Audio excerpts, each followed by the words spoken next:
राजा Lawrence की 3 बेटियां थीं। तीनों बेटी बहुत ही सुंदर थीं। सबसे बड़ी राजकुमारी का नाम मैरी था और मंझली राजकुमारी का रोज था और सबसे छोटी और चंचल राजकुमारी का नाम एली था। सब बहुत हंसी खुशी से रहते थे। सब कुछ अच्छे से चल रहा था। एक दिन राजा लॉरेंस अपनी बेटियों के साथ खाना खा रहे थे। आज मैं आप तीनों से एक सवाल पूछता हूँ। हाँ पिताजी पूछो। बताओ तुम किसके भाग्य का खाते हो? पिताजी, आप मेरे पिताजी हैं और मैं आपकी बेटी हूँ, इसलिए मैं आपके हक का खाती हूँ। रोज तुम बताओ, तुम किसके भाग्य का खाती हो? पिताजी, आप ऐसा क्यों पूछ रहे हैं? आप एक राजा हैं और मैं आपके राज्य में रहती हूँ, इसलिए मैं राजा यानी आपके भाग्य का खाती हूँ। लॉरेंस अपनी दोनों बेटियों के जवाब से बहुत खुश था।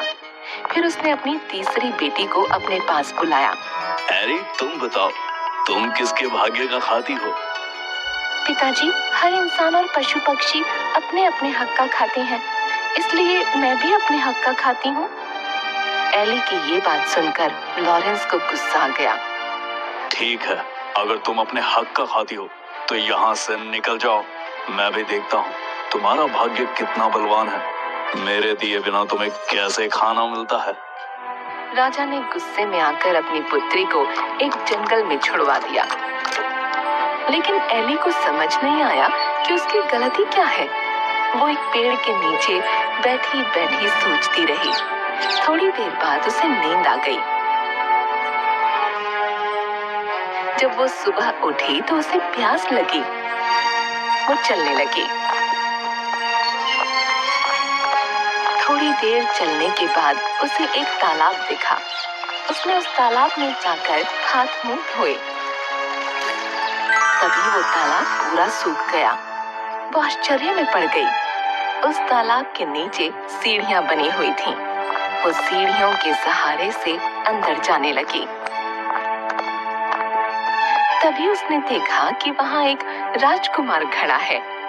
वो उसे देखकर डर गई और वहीं खड़ी हो गई। जब कुछ देर तक वो हिला डुला नहीं, तो वो समझ गई कि ये एक मूर्ति है। उसने जैसे ही उस मूर्ति को छुआ, वो एक फाटक के रूप में बदल गया। ये सब क्या हो रहा है मेरे साथ? मुझे कुछ समझ नहीं आ रहा। वो थोड़ी देर तक वहीं रुकी रही और सोचने लगी। थोड़ी देर बाद वो उस गेट से अंदर चली गई। वो जैसे ही अंदर गई, उसने देखा कि वहाँ एक सुंदर सा बगीचा बना हुआ है और बगीचे में सुंदर सुंदर फूल लगे हुए हैं और उसके बीचों बीच एक पोखर है। वो पोखर के पास गई। उसने वहाँ पानी और बगीचे में गिरे हुए फल खाए और सो गई।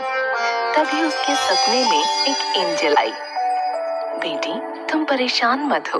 तुम्हें मुझ पर भरोसा है ना? तो डरो मत। मैं हमेशा तुम्हारे साथ हूँ। जब तुम जागोगी, तुम्हें एक राजकुमार दिखाई देगा। उस राजकुमार को छू लेना। तुम जैसे ही उस राजकुमार को छुओगी, वो एक बहुत बड़े दरवाजे में बदल जाएगा। जब तुम उस दरवाजे के अंदर जाओगी, तो तुम्हें एक महल दिखाई देगा। तुम उस महल के अंदर चली जाना। अंदर जाते ही तुम्हें 3 कमरे दिखाई देंगे, जिसमें 3 सुंदर राजकुमार दिखाई देंगे। वो दिखने में तो एक जैसे होंगे। तुम उन तीनों को छूती हुई आगे बढ़ना। वो तीनों जाग जाएंगे। तब तुम्हें एक कमरा दिखाई देगा। जैसे ही तुम उस दरवाजे को खोलोगी, तुम्हें वहाँ एक सुंदर राजकुमार दिखेगा और जैसे ही तुम उसे छुओगी, वो जग जाएगा। वो जैसे ही जगे, तुम उसके गले में फूलों का हार डाल देना। वही तुम्हारा पति होगा। इतने में एली की आंख खुल गई और वो हड़बड़ा कर उठ गई। ये सब क्या हुआ? क्या वो सब एक सपना था? क्या सच में ऐसा होगा? एली सोचती रही। थोड़ी देर में सूरज निकला। उसने बगीचे से फूल उठाए और उन फूलों से हार बनाने लगी। जैसे ही वो पीछे मुड़ी, एक राजकुमार दिखाई दिया। अरे ये तो बिल्कुल वैसा ही हो रहा है जैसा कि एंजल ने सपने में कहा था। एली ने उस राजकुमार को छुआ। वो एक दरवाजे में बदल गया। वो आगे चली गई। फिर उसने महल को देखा। वो महल के अंदर गई और 3 राजकुमारों को छुआ। उसके बाद वो कमरे में गई और उसने उस राजकुमार को छुआ और उसके जागते ही उसके गले में वरमाला डाल दी।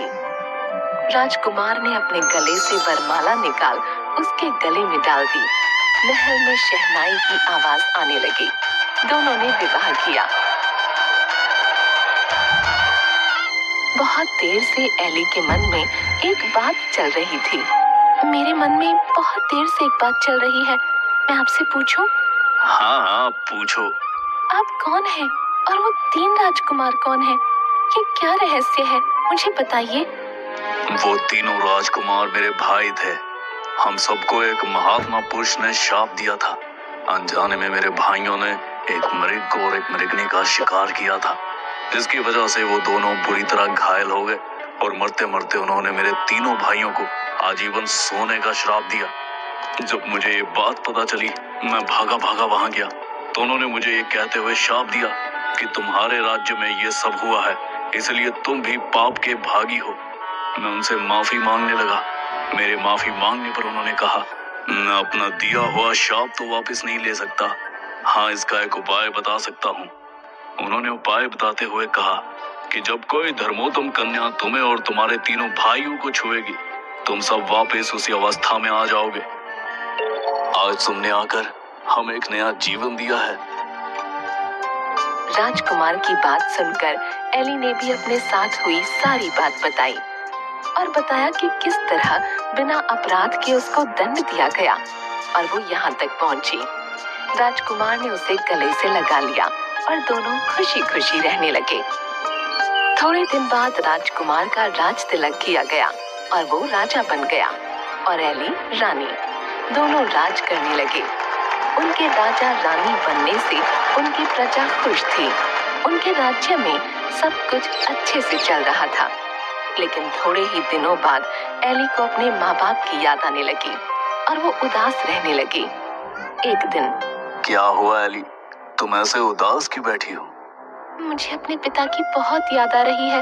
मैं उनसे मिलना चाहती हूँ। पता नहीं वो लोग कैसे हैं। मेरी बहनें, मेरी माँ, सब पता नहीं कैसे हैं। मुझे उनकी बहुत याद आ रही है। मेरे पिताजी को भी शायद अपनी गलती का एहसास हो चुका होगा। अगर ऐसा है तो चलो हम उनसे मिलने चलते हैं। तुम परेशान मत हो, हम कल ही तुम्हारे घर जाएंगे। दोनों राजसी ठाठ के साथ वहां पहुंचे। जब लॉरेंस ने देखा कि कोई राजा उनके राज्य की ओर अपनी सेना और हाथी घोड़ों के साथ आ रहा है, तो वो डर गए। लेकिन वो कुछ नहीं कर सकते थे, क्योंकि उनका अपना सारा खजाना खाली हो चुका था और उनके दोनों दामाद उनसे राज्य में हिस्सा मांग रहे थे। उनकी प्रजा भी दुखी थी। राजा लॉरेंस बहुत परेशान हो चुके थे। जब वो दोनों उनके सामने आए, वो एली को रानी के भेष में पहचान ही नहीं पाए। थोड़ी देर गौर से देखने के बाद उन्होंने पहचाना कि वो उनकी बेटी एली है। वो उसे देखते ही रोने लगे और अपनी गलती की माफी मांगने लगे। मुझे माफ कर दो एली, मैंने तुम्हें सच बोलने की सजा दी। तुमने सच कहा था कि हर कोई अपने भाग्य का खाता है। पिताजी, आप माफी मत मांगो। आप अगर मुझे जंगल में न छोड़ते तो मुझे ये खुशी के दिन कैसे देखने को मिलते? इतना कहते ही लॉरेंस की आंखों से आंसू गिरने लगे और उसने अपनी बेटी को गले से लगा लिया और वो सब खुशी खुशी रहने लगे।